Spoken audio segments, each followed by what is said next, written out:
ধ্বংসের ভিতরে আছে। যাই হোক, তত্ত্বের মধ্যে এই অভিশাপকে আবার অন্যভাবে দেখা হয়। অভিশাপ মানে জাগতিক জগতে একজনকে দেখে তার রূপে মোহিত হয়ে আরেকজন ঘর ছাড়ে। তখন রাধারানী এবং জাগতিক জগতের যে প্রেম, প্রেম সে প্রেম নয়। জাগতিক জগতে প্রেম করে মানুষ উচ্ছন্নে চলে যাচ্ছে, ধ্বংস হয়ে যাচ্ছে।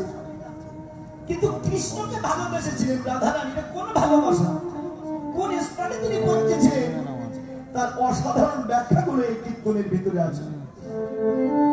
তো মায়েরা, শ্রীমতী রাধা বিনোদিনী কি যিনি আরাধনার পাত্র, যিনি আরাধনা করছেন, শ্রীমতী রাধারানী তিনি কোনো মেয়ে ছেলে বা পুরুষ ছেলের মধ্যে সীমাবদ্ধ নন। যিনি আরাধনা করেছেন তিনি হলো রাধা বিনোদিনী। সেটা আপনারাও হতে পারেন, এখানে যে কেউ হতে পারেন। তাহলে তত্ত্বটা কোথায়? যে বস্তু নিম্নগতি ধারা, সেই নিম্ন বস্তুটাকে কর্মের দ্বারা, সাধনের দ্বারা ঊর্ধ্বগতি করে সুষমার পদে টান দিয়ে যারা সহস্রদল পদ্মে রাখতে পারে ধরে, এ জগতে বৈষ্ণব গীত কবিতালে রাধা বলে আখ্যায়িত করে। তাহলে ভেবে দেখুন, সেই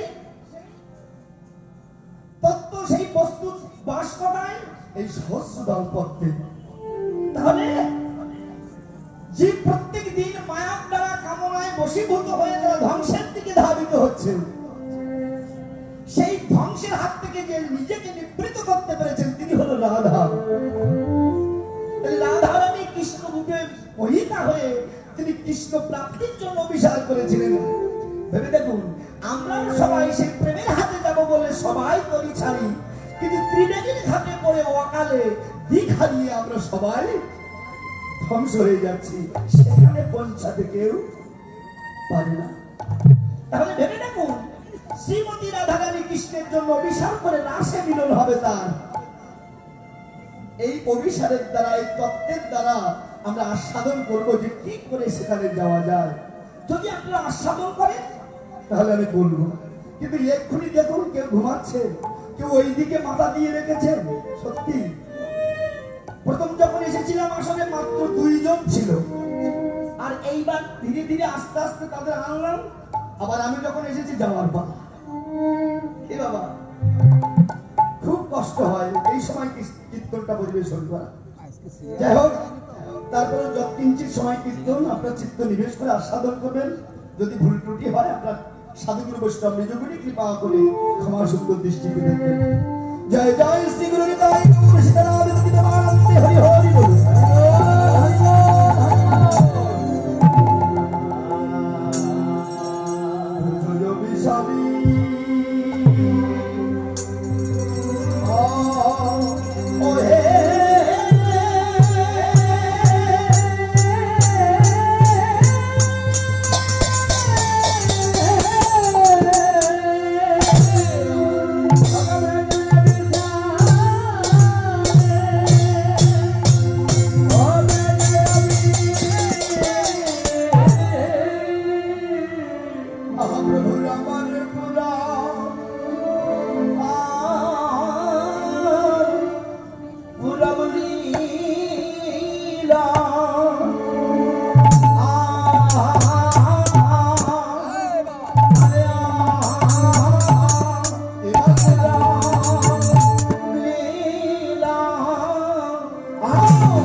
সেই কৃষ্ণ ভাব হবে না কেন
আমার গৌর ভক্তগণ এই আসরে বৈশে যত আমার কৃষ্ণ ভক্তগণ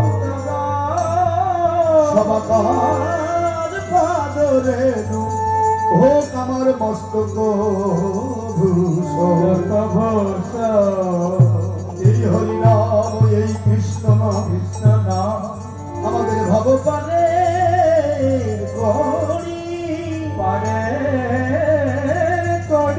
তাই বদন ভরে সবাই একবার বলুন হরি হরি হরি হরি বিষ্ণু তারপরে পরিচর্যায় হরি কীর্তন ঈশ্বর পরম কৃষ্ণ সচ্চিদানন্দ বিগ্রহ অনাদির আদি শ্রী গোবিন্দ আমার সর্ব কারণের কারণে হরি বল হরে কৃষ্ণ। উপস্থিত সমবেত সকল সাধুগুরু বৈষ্ণব এবং আমার কৃষ্ণ কৃপা ধন্য কৃষ্ণ দাসী মায়েরা, লীলা প্রারম্ভের পূর্বে আপনাদের আতুল শ্রীচরণে কোটি কোটি প্রণাম দণ্ডবোধ। শ্রী ভগবান যিনি যুগে যুগে সৃষ্টির পালন দুষ্টের দমন হেতু বারবার জগতে তিনি অবতীর্ণ হয়েছেন। এবার সত্য ত্রেতা দাপর পরিশেষে কলিযুগ, যে কলিযুগকে আমরা পাপাচারী দুরাচারী ব্যভিচারী কলিযুগ বলে আখ্যায়িত করছি। বৈষ্ণব কিন্তু কবি বলছেন হেন কলি হলো ধন্য কলি। কেন? যে কলিতে প্রেমের ঠাকুর শ্রী ভগবান গৌর সুন্দর কলি জীবের প্রতি করুণা করে তিনি নিজ গুণে এই জগতে অবতীর্ণ হয়েছেন।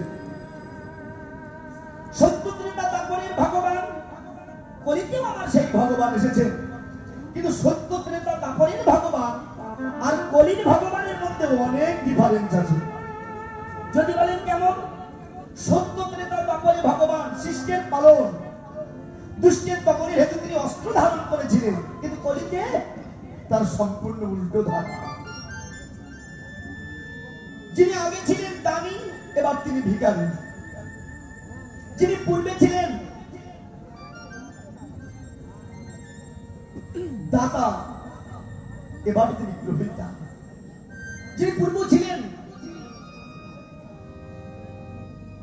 মায়েরা কথা নেই আস্তে আস্তে, তাহলে ভেবে দেখুন, যিনি পূর্বে ছিলেন বক্তা, এবার তিনি শ্রোতা, তাই না? কুরুক্ষেত্রের ময়দানে ভগবান অর্জুনকে শিক্ষা দিয়েছেন, কিন্তু কলিতে সেই ভগবান রায় রামানন্দের কাছে যে দাঁড়িয়েছেন, রামানন্দ তোমার কাছে হরি কথা কৃষ্ণ কথা শুনতে বড় ভালো লাগে, তাই তো তোমার কাছে নিতুই ছুটে আসে। দেখেছেন? যিনি যুগে যুগে ভক্ত বাঞ্ছা পূর্ণ করেছেন, এবার কলিতে তিনি নিজেই ভগবান ভিখারী হয়ে দাঁড়িয়েছেন। তবে কিসের ভিক্ষা চাইছেন তিনি? ধনই সহ্য নয়। তিনি চান কি? একমাত্র ভক্তের ভাব, একমাত্র ভক্তের ভক্তি। এই প্রেম ভক্তির ভিখারী হয়ে তিনি জগতে এসেছেন। মায়েরা ভেবে দেখুন, আমরা অনেকে সাগরে যাই, কেন? ভ্রমণ করতে যাই অনেকে, তো দেখবেন সাগরে অগাধ জল থাকে, সাগরকে জলধিপতি বলি আমরা। কিন্তু ওই সাগর সূর্যের তাপে জল বাষ্পীভূত হয়ে মেঘমালার সৃষ্টি হয়, আবার নিজেই সাগর ওই জল পানে ওই মেঘ পানে নয়ন দিয়ে বসে থাকে। কেন? সাগরের কি জলের অভাব? না। তাহলে কেন চেয়ে আছেন? অভাব নাই, আবার অভাব আছে। কিসের অভাব? সাগর মনে মনে চিন্তা করে কবে ৭ নক্ষত্রে বরিশাল হবে, আর সেই জল আমার মুখে পড়বে, আমি ধনবান ঐশ্বর্যবান হব। কিরকম? ওই ৭ নক্ষত্রের বাড়ি ধারা যদি কোনো মানুষের অঙ্গে লাগে, সে মানুষ হয় মহামানুষ। যদি কোনো হস্তির গায়ে লাগে, সে হস্তি হয় গজহস্তি। যদি মৃগের অঙ্গে লাগে, তো মৃগের জন্মায় নাভিকস্ত্রী। আর যদি ঝিনুকে পড়ে, ঝিনুকে জন্মায় মুক্তা। তাহলে সাগর জল দিয়েছেন, আবার আশা করে বসে আছেন, তবে যে কোনো বরিশনের আশায় নয়। ভাবে কবে ৭ নক্ষত্রে বরিশন হবে, ওই জল আমার পক্ষে পড়বে, আমার পক্ষে মুক্তা জন্মাবে, আমি ধনবান হব, আমি ঐশ্বর্যবান হব। তাহলে দেওয়া বস্তু আবার ফিরত পাওয়া, সেটা অনেক লাভের সহিত, অনেক সুদের সহিত। আপনি আমি ২-৫-১০ লাখ টাকা ব্যাংকে ফিক্স করি, ৫ বছর পরে পাওয়ার সময় অনেক আনন্দ পাই। কেন? ৫ লাখ দিয়েছি, ১০ লাখ হয়ে গেছে। এনে বাবা, তত সাগর দিয়েছে জল, পেয়েছে মুক্তা। তাহলে ভেবে দেখুন, যে ভগবান জগতে এত কিছু দিয়েছেন, এবার সেই ভগবান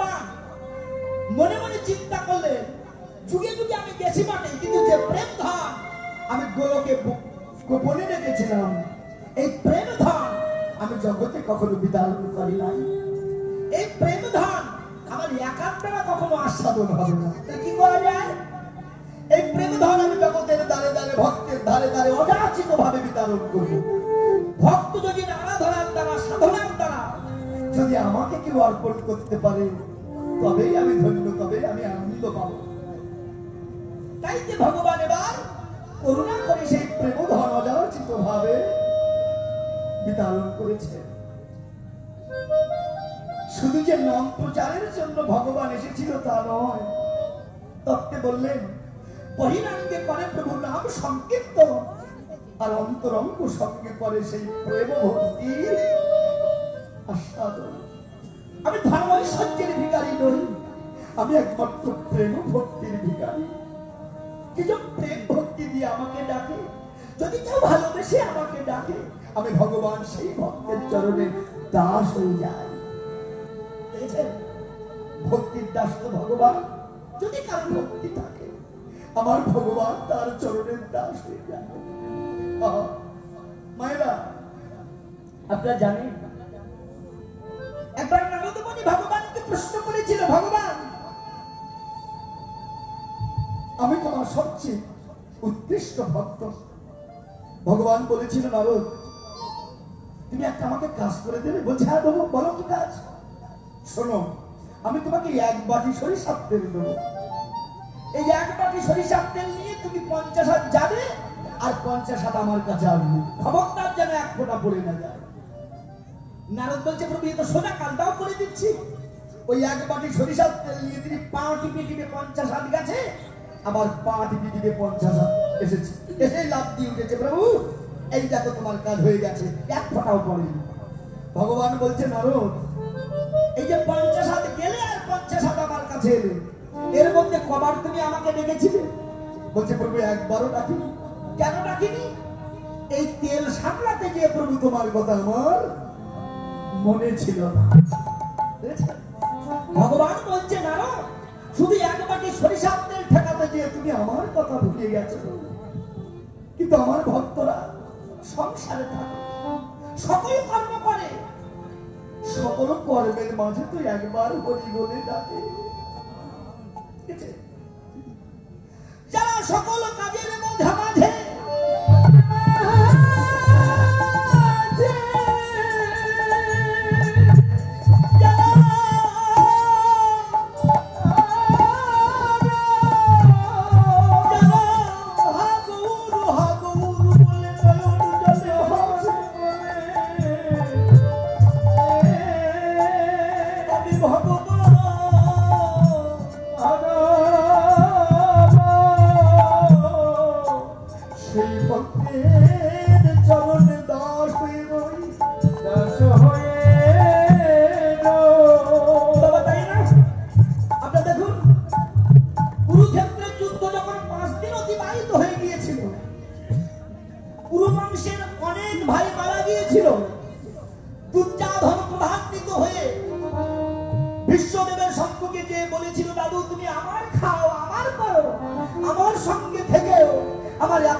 যে জ্ঞানী হয় তাকে মারতে হয় না, কটু বাক্য বললেই সে অন্তরে বড় কষ্ট পায়, বড় বেদনা পায়।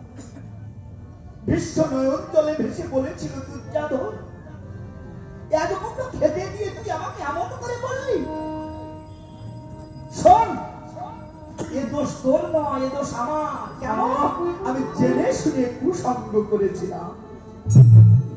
দেখেছেন বাবা, আপনি যত বড়ই বীর হন, যত বড়ই পণ্ডিত হন, যদি কুসঙ্গ করেন তো ধ্বংস আপনার হবেই সুনিশ্চয়। সঙ্গের দ্বারাই মানুষ ধ্বংস হয়ে যায়, আবার এই সঙ্গের দ্বারাই মানুষ ঈশ্বর প্রাপ্তি হয়। তাই যে এ দোষ তোর নয়, এ দোষ আমার। আমি জেনে বুঝে কুসঙ্গ করেছিলাম। মায়েরা, এই জন্য সাধুগুরু বৈষ্ণব যারা যাত্রার হাতে খায় না, তারা কেন খায় না? মানে কি আমরা অনেক কথা বলি, ওরে বাবা রে বড় সাধু হয়েছে আমার হাতে খায় না। ঠিকই করে খায়। কেন খায় না? শাস্ত্রে প্রমাণ আছে যে অহংকারীর হাতে অন্ন খেলে মলিন হয় মুখ। অহংকারীর হাতে যদি অন্ন খাওয়া হয় তার ভক্তি নষ্ট হয়। এই জন্য তারা যাত্রার হাতে প্রসাদ পায় না, যাত্রার হাতে তারা কিছু গ্রহণ করে না। তাই যে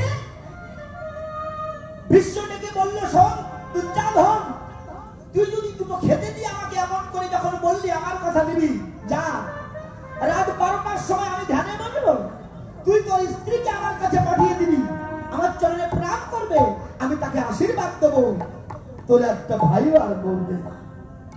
ও মায়েরা, এই যে দুর্যোধন এসেছিল, আশীর্বাদ তো তাকে দিতে পারতেন, তার স্ত্রীকে পাঠিয়ে দিতে বললেন কেন? এটাই হলো তত্ত্ব। এই ভাগবত তত্ত্বগুলো আমরা অনেকে বুঝি না, দেখেছেন? তাহলে ভাবুন, তোর স্ত্রীকে পাঠিয়ে দিবি কেন? ওটাই হলো ধ্বংসের কারণ। ভেবে দেখুন, কুরুক্ষেত্রে 18 দিনের যুদ্ধে কত সেনা মারা গিয়েছিল, কিন্তু এই সংসার এবং কুরুক্ষেত্রের ময়দানে 5 মিনিটের যুদ্ধে তার চেয়ে অধিক সেনা প্রত্যেক দিন মরে যাচ্ছে, তাই না? এসব তত্ত্ব বোঝা বড় কঠিন। এসব তত্ত্ব আমরা অনেকেই অনুধাবন করতে পারি না, বুঝতে পারি না। এগুলো কীর্তনের আদি যে রসগুলো আমরা বুঝতে পারি না, দেখেছেন? এই জন্য যা তোর স্ত্রীকে পাঠিয়ে দিয়ে, ওটাই হলো ধ্বংসের কারণ।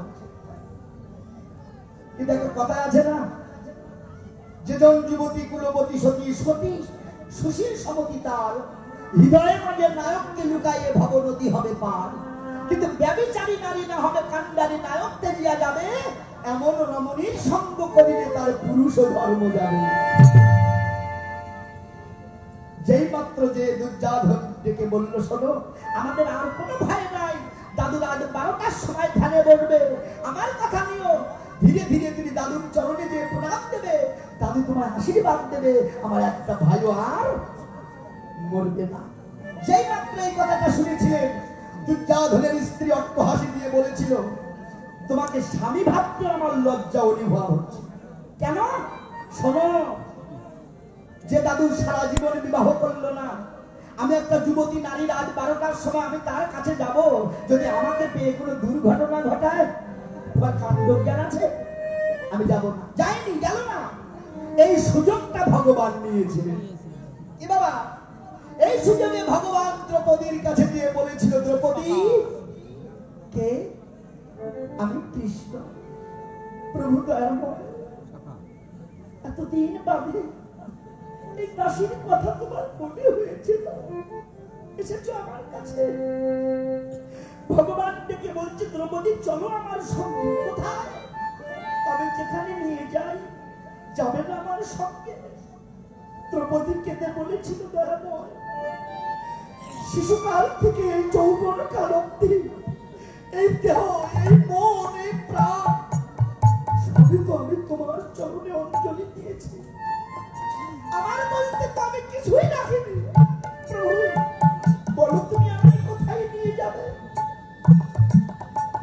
গোবিন্দ ডেকে বলল, দ্রৌপদী দাদু রাত 12টার সময় ধ্যানে বসবে, আমার কথা নিও, ধীরে ধীরে দাদুর চরণে গিয়ে প্রণাম দিও, দাদু তোমায় আশীর্বাদ দেবে, একজন পাণ্ডবের অনিষ্ট হবে না। আচ্ছা বলুন তো বাবা, আমার গোবিন্দ যার সহায়, তাকে কি আর বিশ্বদেবের চরণে যেতে হয়? কিন্তু কেন নিয়ে যাচ্ছে? জগৎকে প্রমাণ দিলে আমি সর্বত্র বিরাজ করি, কিন্তু একমাত্র গুরু কৃপা না হলে জীব আমাকে কখনো লাভ করতে পারে না। ভগবান জানিয়েছে, বিশ্বদেবের মন্দিরের সম্মুখে এসে কৃষ্ণ বাহির দুয়ারে দাঁড়িয়ে আছে, দ্রৌপদী ধীরে ধীরে বিশ্বদেবের মন্দিরে প্রবেশ করছে। দ্রৌপদীর চরণের যে জুতো ফক ফক করে আওয়াজ হচ্ছে। কৃষ্ণ ডেকে বলল, দ্রৌপদী আমার কথা না, তোমার জুতোটা বাহিরে রেখে যাও, তোমার চরণের জুতো যদি বাজে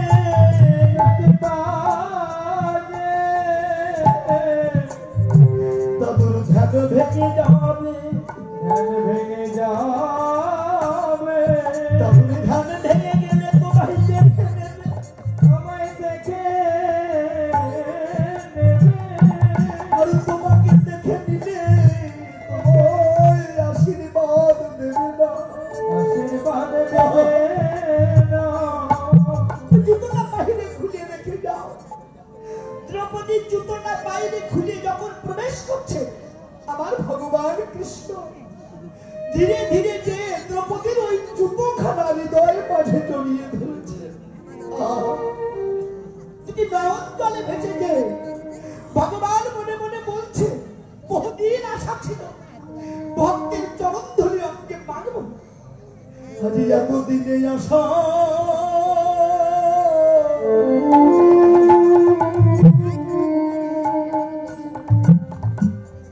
আমার পুরনো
কমল পদ্ম লাভ করতে পারে না, সেই ভগবান নিজে আজ ভক্তের জুতো ধরে কাঁদছে। দ্রৌপদী পিছন থেকে ফিরে দেখতে পায় যে ভগবান নিজে তার চরণের জুতো ধরে কাঁদে। ছুটে এসে বলছে, প্রভু কি হয়েছে তোমার? কেন তুমি আমার চরণের জুতো ধরে কাঁদো? বলো প্রভু। ভগবান ডেকে বলল, দ্রৌপদী তুমি বাধা দিও না, বাধা দিও না। কেন? বহুদিন ধরে আশা ছিল যে ভক্তের চরণ ধুলি অঙ্গে মাখবো, চাইলে তো দিতে না, তাই তো তোমার জুতো ধরে কাঁদি। দ্রৌপদী ডেকে বলল, প্রভু তুমি চেয়ে তো দেখতে পারতে, দিতাম কিনা। ভগবান ডেকে বলল, দ্রৌপদী তোমার পাপ হতো না, আমি ভগবান, আমাকে চরণ ধুলি দিলে তোমার পাপ হতো না। দ্রৌপদী ডেকে বলল, প্রভু পাপ হবে কেন? এ দেহ তো আমার নয়, এ দেহ তো তোমার দেওয়া দেহ, তোমার দেওয়া দেহ তোমার সেবায় লাগবে, এতে আমার পাপ হবে কেন? এই ভক্তি যদি না থাকে তবে ভগবানকে পাওয়া যায়। মাধব তিনি জগন্নাথের ভক্ত ছিলেন, তো জগন্নাথে গিয়েছিলেন শুধু দুটো সেবা পাওয়ার জন্য। তার মা বলেছিল, শোন মাধব, তুই সেবার জন্য কষ্ট পাস, আমার কথা শোন, তুই শ্রীক্ষেত্রে চলে যা, ওখানে নিত্য ভগবানের প্রসাদ হয়। মাধব ভগবানের সম্মুখে দিবানিশি কাঁদে। মা লক্ষ্মী ডেকে বলছে, প্রভু মাধব দিবানিশি কাঁদে, তুমি কি দেখতে পাও না? ভগবান বলল, শোনো, তুমি এক কাজ করো, আমার যে প্রসাদ, এই প্রসাদটা তুমি মাধবকে দিয়ে এসো। যখন মা লক্ষ্মী ওই প্রসাদটা ধরে নিয়ে মাধবের সম্মুখে নিয়ে গেছে, প্রায় রাত শেষ হয়, মাধবকে দিয়ে বলছে, মাধব তুই প্রসাদটা খা, আমি বসছি। কি বলবো, মাধব প্রসাদ খেতে খেতে নিশি প্রবাদ হয়ে গেছে। মা লক্ষ্মী ভাবলেন, সর্বনাশ, আত্ম বিলম্ব করা যায় না, তিনি ফিরে গেলেন। এদিকে সকালবেলা পান্ডারা এসে প্রসাদ দিতে এসে সবাই চমকিত হলো, কি ভগবানের স্বর্ণ থালা কোথায় গেল? নিশ্চয়ই চুরি হয়েছে। খোঁজ খোঁজ সর্বত্র খুঁজতে আরম্ভ করলেন।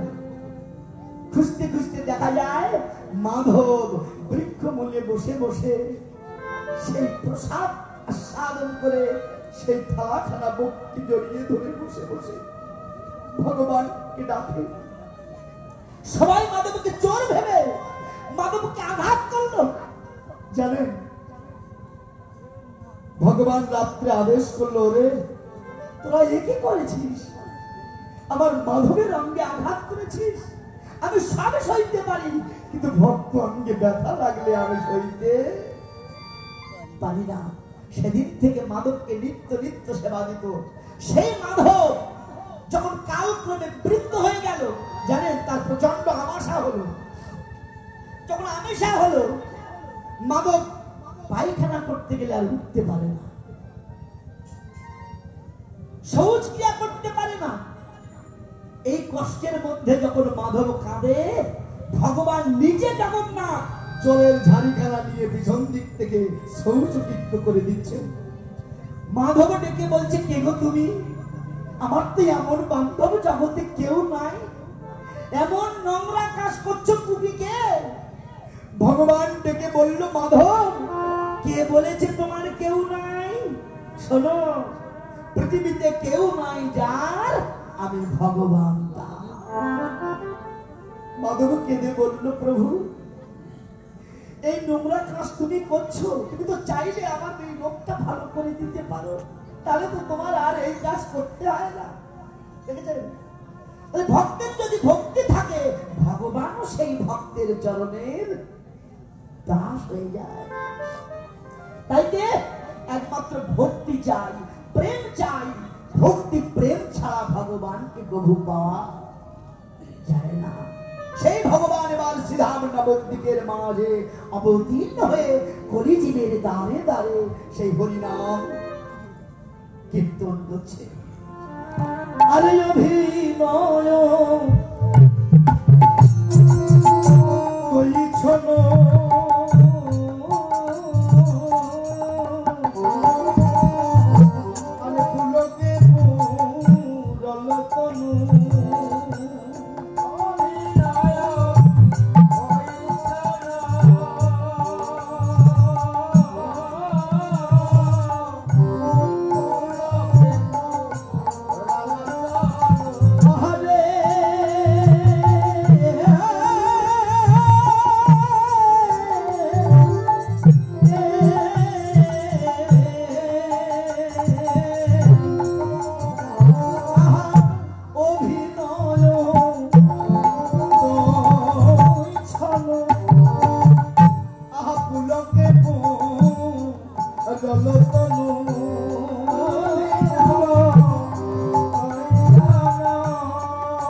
ভেসে যায় রে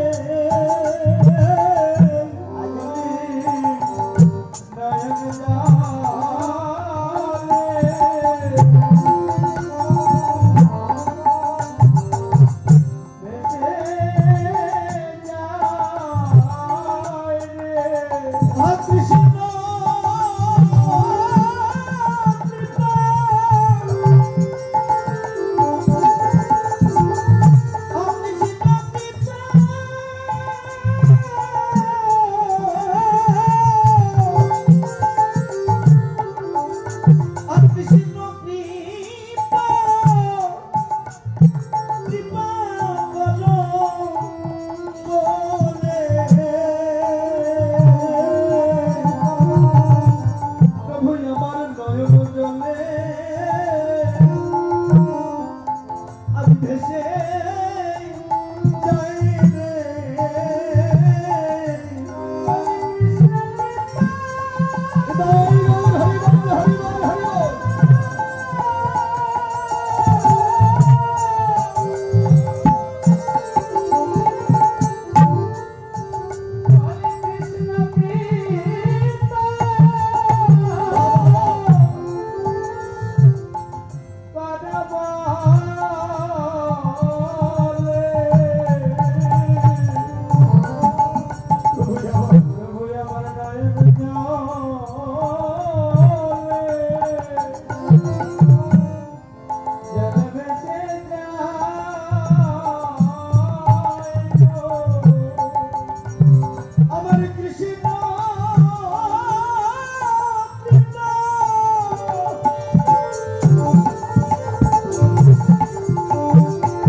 जगत शिक्षा निजे ना आचार्य जगत के তিনি শিক্ষা দিতে পারছিলেন না তাই নিজে আচার করে জগৎকে শেখালেন এই যে আস্তে মায়েরা কথা নয় সত্যি বড় খারাপ লাগে কীর্তনের আসরে বসে বসে আম কথা নয় আর এখানে যে কজন বসেছেন কেন সনাতন ধর্ম ধ্বংস হবে না দেখুন কীর্তন শুনতে বসেছে কিন্তু ফেসবুক চালাচ্ছে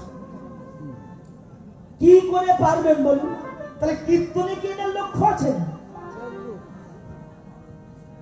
আপনারা দেখবেন মুসলমান ভাইয়েরা যারা কোথাও যদি ওয়াজ মাহফিল হয় এরা একবার মোবাইল বন্ধ করে দিয়ে একবার মৌলবীর ড্রেস পরে সবাই যে একত্রিত হয়ে বসে আর আমাদের ছেলে মেয়েরা কোথাও কীর্তন হচ্ছে তো ফেসবুক চালাচ্ছে ভাববেন সোনার হাত দিয়েছে বড় বড় কিন্তু যদি একটা তুলসীর মালা পড়তে বলে তো সেন্টিমেন্টে লাগে তুলসীর মালা পরে কি করে জানেন যখন মানুষের সামনে যা তো ডাকে এরা যে হিন্দু না মুসলমান বোঝা যায় না বড় দুঃখ হয়ে যায় না কেন সনাতন ধর্ম নষ্ট হবে না এই জন্য মায়েদের বলছি মায়েরা যদি সকাল সকাল ছেলে মেয়েদের শাসন করে জানেন তাহলে সেই সন্তান সহজে শয়তান হতে পারে না ছেলে মেয়েদের খারাপ হওয়ার পেছনে মায়েদের অবদানটাই বেশি হয়তো মায়েরা হয়তো অনেকেই মন খারাপ করবেন কিন্তু না আপনাদের হাত ধরে মিনতি জানান দয়া করে নিজে বাড়িতে গীতা চর্চা করবেন ভাগবত চর্চা করবেন ছেলে মেয়েদের এই শিক্ষাটা দেবেন আজকে মায়েরা কথা নয় ইচ্ছা যে কিছু শাস্ত্রীয় কথা আপনাদের সম্মুখে আমি বলবো, যদি মন যদি সেখানে না থাকে, যতই শাস্ত্রীয় কথা আমরা বলি না কেন, যতই ভক্তির কথা বলি না কেন, কোনো কাজ হবে না। জানেন মায়েরা শুনুন, আমাদের বাড়ির পাশে টেপার মার একটা গাড়ি ছিল। তো টেপার মার গাড়ি মাত্র 1 পোয়া করে দুধ দেয়। গাভীর সাইজ খুব ভালো, কিন্তু টেপার মার দুঃখ যে 1 পোয়া বেশি দুধ দেয় না। তো টেপার মা খায় 1 পোয়া, আর বাইরে সাপ্লাই করে আর 1 পোয়া। দুধ কিন্তু 1 পোয়ার বেশি না। তাহলে নিশ্চয় ওতে কিছু দিতে হয় কিনা? এটা কিন্তু ঘোষেদের কাজ। তো যাক, আপনাদের দিকে ঘোষেদের কথা বলছি, আমাদের দিকে ঘোষের কথা বলছি, এখানে আমি একটু ভালো থাকি, তাই না? যাই হোক, এটা কি করলেন? এমন সময় নজর মা এসছে, দিদি শোন, জামাই এসেছে, বলে পায়েস খাবে, তো 1 পোয়া দুধ দে না। এবার মা বলে, শোন দিদি, আমার দুঃখ যে গাভীর সাইজ ভালো, কিন্তু 1 পোয়ার বেশি দুধ দেয় না। তো আমি আমার টেপার মা খাই 1 পোয়া, বাইরে সাপ্লাই করি 1 পোয়া, আবার তুই এসেছিস, তাহলে তোকেও 1 পোয়া দিলাম। আবার গেটার মায়ের সেদিনই শোন, ছেলেটা খুব অসুস্থ, ডাক্তার বলেছে দুধ খেতে, কোথায় পাই? আমার কথা শোন, তুই 1 পোয়া দুধ দে। পারবো না। শোন দিদি, আমার গাভীর দুধ দেয় 1 পোয়া, আমি আর আমার টেপা খাই 1 পোয়া, বাইরে সাপ্লাই করি 1 পোয়া, আবার নাইজল মা 1 পোয়া নিয়ে গেছে। তার সাদায় যদি টেকে, তা তোকেও 1 পোয়া দিতে হবে। মানে জল মিশাতে মিশাতে যদি সাদায় টেকে, তা তোকেও 1 পোয়া দিতে হবে। তা সত্যি না? আপনাদের যদি ধৈর্যে কুলায়, তো আমারও কিছু দেওয়ার ইচ্ছা ছিল, কিন্তু যেরকম মোবাইলের চালানোর মতো দেখছি, তাতে আর ইচ্ছা নাই। হরিবল, এই জন্য মন খুলে কথাগুলো শুনুন মায়েরা। অনেক সাধনার দ্বারা আমি এই জগতে মনুষ্য জন্ম পেয়েছি। দেবতারাও সাধনা করে, জানেন ভগবান যদি এই মনুষ্য কুলি আমাকে জন্ম দিতে, এই দেবের দুর্লভ জন্ম যদি আমি পেতাম, আমিও সাধনা করে দেখতাম এর মধ্যে কি আনন্দ আছে, কি তৃপ্তি আছে। সেই দেবের দুর্লভ জন্ম আমি পেয়েছি। আমাদের মতো সৌভাগ্যবান জগতে কজন আছে? অথচ এমন সুন্দর জন্ম পেয়ে আমরা হেলায় হেলায় দিন অতিবাহিত করছি। এমন সুন্দর জীবন যদি চলে যায়, এমন মনুষ্য জন্ম যে আবার হবে, এ কথা কেউ আমরা বলতে পারি না। এই জন্য ভাবতে হবে, এটাই আমার জীবনের শেষ, এটাই আমার জীবনের শেষ মুহূর্ত, শেষ দিন। এমনি ভাবে যদি কৃষ্ণ ভজন কেউ করতে পারে, অনায়াসে আমার ভগবানের রাতুল চিত্তর প্রাপ্তি হয়।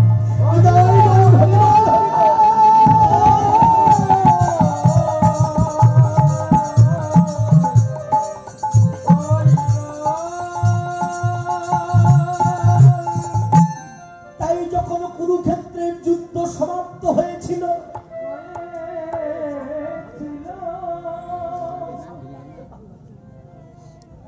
কুরুক্ষেত্রের যুদ্ধ যখন সমাপ্ত হয়েছিল, জানেন কি বলবো আপনাদের কাছে? ভগবান কৃষ্ণ যখন পিসিমার কাছে যে বলেছিল, পিসিমা তুমি আমাকে অনুমতি দাও, এবার আমি আসি। কৃষ্ণের ভাষায় বুঝেছিলেন যে কৃষ্ণ এবার গেলে আর আসবে না। কুন্তী দেবী ডেকে বলেছিল, বাবা প্রত্যেক দিন যখন তুই যেতিস, বারবার বলতিস যে পিসিমা আমি আসি, কিন্তু আজ কেন বললি যাই? আমি বুঝতে পারলাম এবার গেলে তুই আর আসবি না। আমার কথা শোন, তুই তো যাবি, যা, তবে একটা মিনতি তোর কাছে, এই বিদায় বেলায় আমি তোর কাছে কিছু চাই, দিবি? কৃষ্ণ বলেছিল, পিসিমা তুমি যা চাইবে আমি তোমাকে দেবো, বলো তুমি কি চাও? তুমি যা চাইবে তাই দেবো। কুন্তী দেবী কেঁদে বলেছিল, কৃষ্ণ যদি দিতে চাস, তোর কাছে এই ভিক্ষা চাই, সেই শিশুকাল থেকে এই বৃদ্ধকাল অব্দি যত কষ্ট যত দুঃখ আমি পেয়েছি, সকল দুঃখ সকল কষ্ট তুই আমাকে ফিরাইয়ে দে। আচম্বিত হয়েছিল কৃষ্ণ ভগবান। পিসিমা, আমি কোনো অপরাধ করিনি তো বলো? পিসিমা, আমি তোমাদের জন্য যুদ্ধ করলাম, রাজ ঐশ্বর্য সব তোমরা পেলে, কেন বিদায় বেলা তুমি এমন কটু বাক্যে বলে আমার অন্তর বিদীর্ণ করে বলো? আমি কোনো অপরাধ করিনি তো পিসিমা? কুন্তি বলেছিল, ওরে কৃষ্ণ,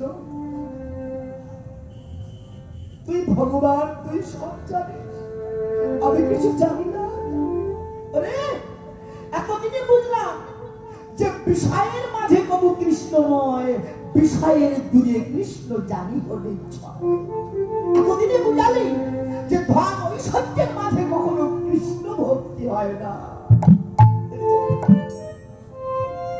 যেদিন আমার ধন ছিল না, ঐশ্বর্য ছিল না, আমি দিবানিশি